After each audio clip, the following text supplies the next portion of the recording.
अगर वो चाहता तो इस इलाके के 50,000 युवाओं को रोजगार सीमेंट फैक्ट्री में मिलता।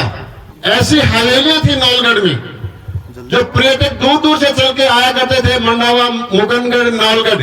उन हवेलियों को भी वो खाने का काम शुरू करके, और कम से कम 50 हवेलियां ऐसी हैं जिनको पूरी की पूरी खा गई। ये जन आक्रोश यात्रा क्यों शुरू की?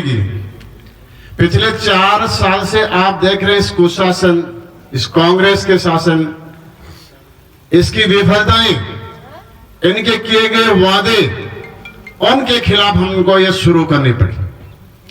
आपको पता है जब ये चुनाव लड़ने के लिए आए थे तब अपना एक मैनिफेस्टो बनाया।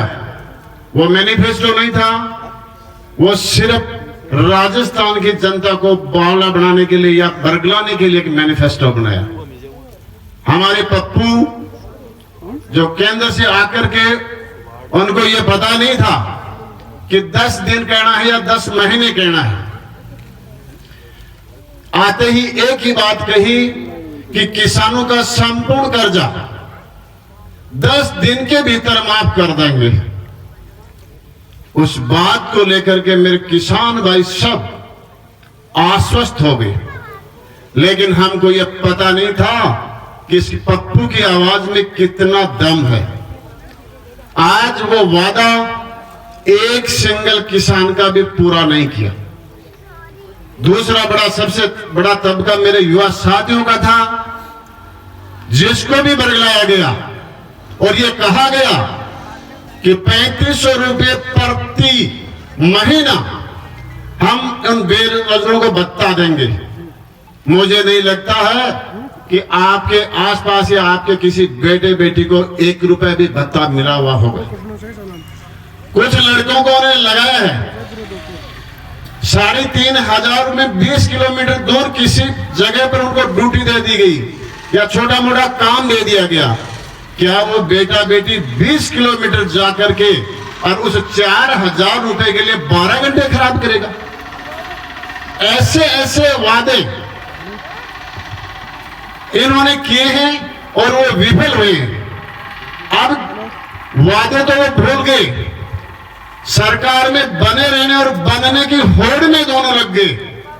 और एक दूसरा इतना बड़ा नेता ऐसे लांछन लगाता है, ऐसी ऐसी एक दूसरे पर भाषाएं बोलता है, जिसका सीधा फायदा इस विधायकों ने उठाना शुरू कर दिया। आज किसी भी विधानसभा के विधायक खुद मिनी मुख्यमंत्री बने हुए बैठे हैं, जिसका सीधा उदाहरण अपने स्थानीय मंत्री को देख लो, अपने स्थानीय विधायक को देख लो, जो अपने आप को मुख्यमंत्री का सलाहकार कहलाता है।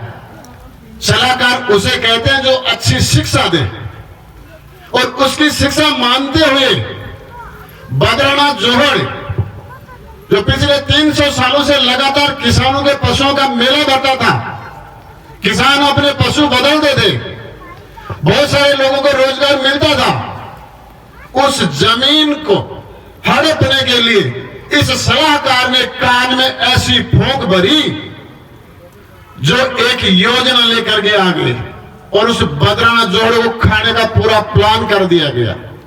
वो 300 से 400 करोड़ रुपए की प्रॉपर्टी इन्होंने खाने का इरादा कर लिया, और ऊपर से नीचे तक सेटिंग हो गई। भला हो उसका, भला हो पत्रिका के गुलाब चंद कोठारी जी का, जिन्होंने एक संविधान बना दिया था कि जो भी जमीन आरक्षित हो उसको कभी चेंज नहीं की जा सकती। तो आज हम पिछले 90 दिन से एसडीएम कार्यालय सामने उसके खिलाफ धरना दिया है। जयपुर में जाकर के बहुत सारी जगह हमने उससे बात की है, तब जाकर के वो जमीन बची। दूसरा सबसे बड़ा वादा उन्होंने ये किया, आज अभी जैसे राजू भाई बता रहे थे कि बेरोजगारी, अगर वो चाहता तो इस इलाके के 50,000 युवाओं को रोजगार सीमेंट फैक्ट्री में मिलता। उन 50,000 युवाओं की नौकरी खाकर के अपना पेट भरने के लिए उन्होंने वहां से चाय की दुकान से लेकर बड़े से बड़ा कंस्ट्रक्शन कार्य का ठेका अपनी उसमें कंपनी में लेता है।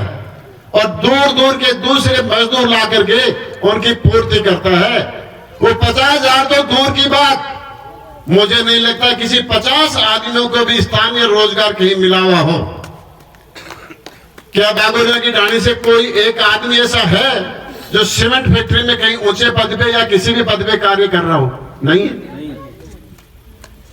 तो ऐसे ऐसे काम पंचायत बना रहे हो गया। आप देख रहे हैं, ऐसी हवेलियां थी नौलगढ़ में जो पर्यटक दूर दूर से चल के आया करते थे, मंडावा, मुगनगढ़, नौलगढ़। उन हवेलियों को भी वो खाने का काम शुरू करके, और कम से कम 50 हवेलियां ऐसी हैं जिनको पूरी की पूरी खा गई।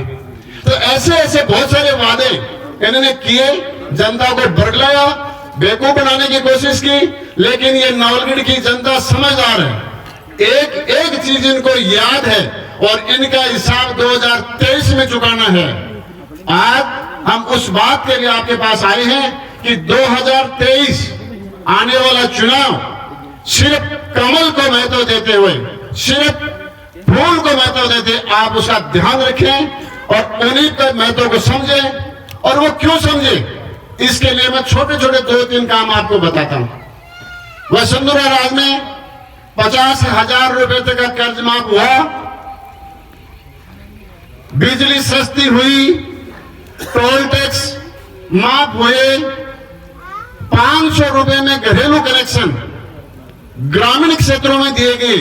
मुझे अच्छी तरह से याद है कि गांव में 3 फेस जब लाइट आती तब घर के बल्ब सस्ते, बाकी 18 घंटे किसी प्रकार की कोई लाइट नहीं थी।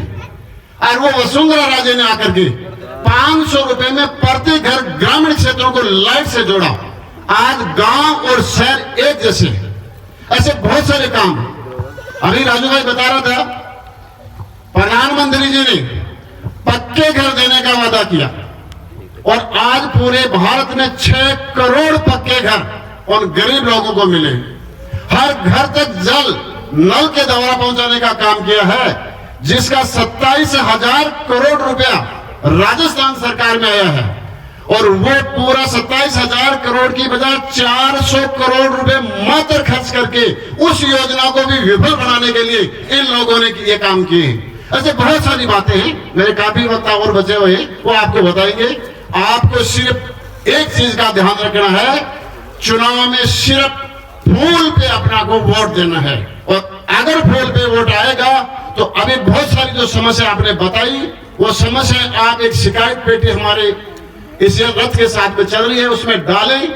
वो शिकायत, वो पत्र हर जगह का पढ़ा जाएगा और उसी के आधार पर मैनिफेस्टो बनकर ये चुनाव लड़ा जाएगा। जय हिंद, जय भारत।